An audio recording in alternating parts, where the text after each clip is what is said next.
ଆଜି ଆମ ମହାବିଦ୍ୟାଳୟକୁ मेजर एम समीर कृष्णा रेड्डी संबलपुर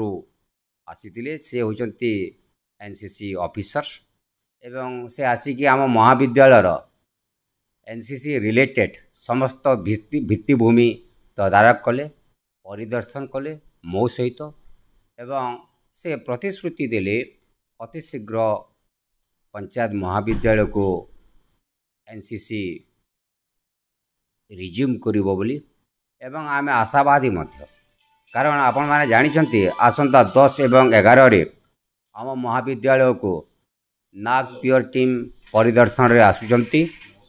तेणु ता पूर्वर जदि एनसीसी एटी रिज्यूम करे आरंभ हुए पुनः आरंभ हुए ताले ए अनुष्ठान पाई नाग एक्रेडिटेशन रे साहाय्य प्रदान करिवो। द्वितीय रे ए अंचल रो जो पिला माने ए कॉलेज रो पढुचंती से माने मध्य उपकृत हेबे।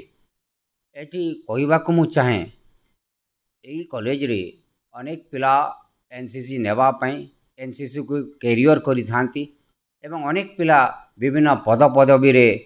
आई मीन अवस्थापित एनसीसी नहीं की तेणु एनसीसी ए महाविद्यालय हेबा नितांत दरकार एवं या हेबा बोली मोर दृढ़ विश्वास।